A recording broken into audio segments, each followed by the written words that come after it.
Hey fellow comrades, how you guys been doing? Welcome back to our newest Pokemon X and Y Wi-Fi battle. Today with me I have a match against Knight. And before we start with this match, I want to welcome to all you newcomers that decided to subscribe to me in this past month.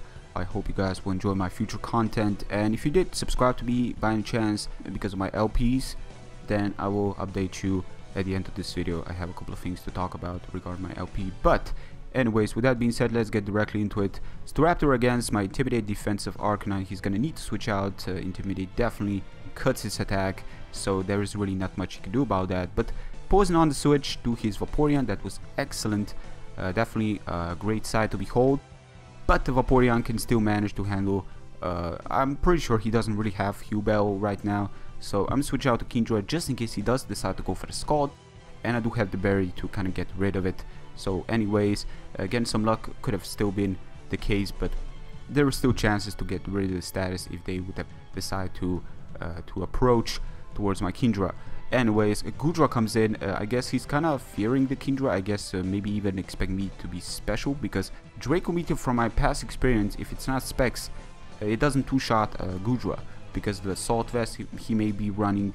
But then again, Dragon Pulse does not take me out because Kingdra is good natural bulk to it. So Scolipede comes in. I did Outrage. Kind of a bit confused why he didn't switch out to Fortress after that, because Fortress does resist Outrage and it would have been the perfect setup fodder for that. But that was my mistake, and I kind of thought he's probably gonna stay in. Maybe he was first time staying in. Maybe I seriously don't know what was with the Gudra plays there. It really did kind of surprise me a little bit, him staying in like that. But I guess he didn't really have any more plans with it. Anyways, Earthquake, Scolipede against the Arcanine. He's a bit of a threatening position. He decided to play in that offensive. A little bit underestimating defensive capabilities of Arcanine, because I guess most people run offensive Flash Fire sets. So I guess he wasn't really expecting me to run typical max defense Arcanine. Maybe just Intimidate was just there to to cut some attack. But in this case, there is no Intimidate. I need to sack something just in case. He could go for the close combat for all I know. I cannot risk it.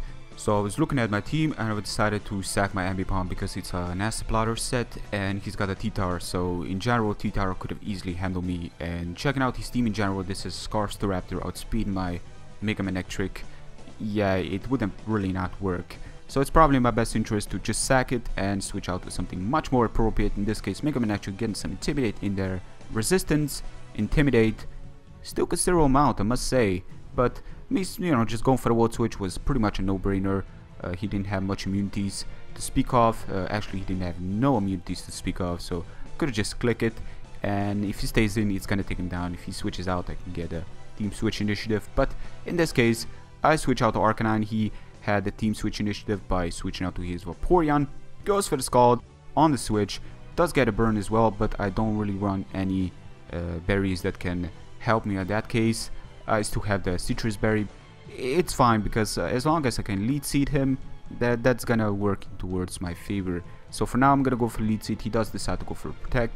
Protect is gonna work for him as much as it's gonna work for me, because the residual poison and him running Protect, probably Wish. Wish, Protect, Scald, and your standard Vaporeon set. So I'm looking at it and I'm thinking, okay, I'm just gonna go for Lead Seed again. If he does decide to switch out to his Fortress, I can still potentially break his 30, but he decided to switch out to his Tyranitar. Now, Tyranitar is a threat, but as long as I still have my Scyther at reasonable amount of health, this Tyranitar's fate has been sealed already. Because with the Lead Seed support, burning down some of his HP, not to mention that Scyther being Scarf, it can even outspeed Scarf T-Tar, but of course it does reveal the Mega Tyranitar. This guy's stats in general, when you actually even add the special defense increase, are off the charts. So it's definitely a Pokemon that can handle some super effective hits, especially from the special side of spectrum. Anyway, Scyther comes in, goes for the U-turn, nearly, well, actually it's kind of hard to say nearly, it still looks pretty healthy to me. Yeah, it still does a lot. I'm gonna switch out to my Arcanine, but even with Intimidate, Stone Edge is still gonna do a considerable amount, knowing that Mega Tyranitar still hits like an absolute truck, and Sandstorm is gonna be enough to break me down. I guess I could still say that taking the Stone Edge from the likes of Mega Tyranitar with Intimidate was still kind of impressive. But just switching out to Scyther, it was a no-brainer. Had to U-turn away. With the U-turn help, we managed to break his 30 on the fortress, making this Mega and Manectric's flame for a possibility of O-hit KO. Of course, there's no doubt in my mind it will O-hit KO, even if he's running a max special defensive one. And Tyranitar cannot really switch in, Vaporeon cannot really switch in because the fire electric coverage. And this kind of got me wondering why he would have sacked his Goodra, because again Goodra could have been a very good potential Pokemon against this, being resisted towards both elemental moves, but unfortunately T-Bolt is going to be enough against Tyranitar, and that's pretty much going to take him down to his last remaining, his Vaporeon, and that's going to be enough to take him down as well. There is no question about it. And that was the game. So great game.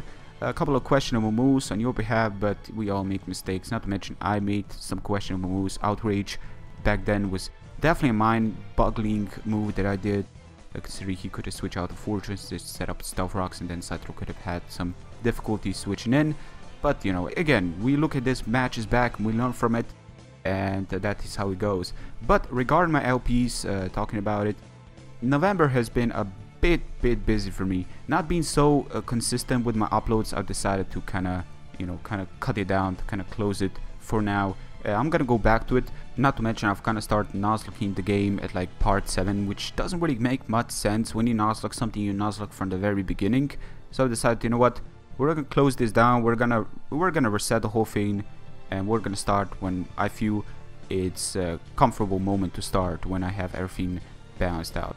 So for now, that's what happened to my LP. Sadly, it's closed for now, but I hope you guys have the patience to wait. Eventually, you know, it will come back. Anyways, guys, that's gonna be it for today. Give a like if you enjoyed. Thank you very much, guys, for your continued support, and until next time, take care, guys. Peace.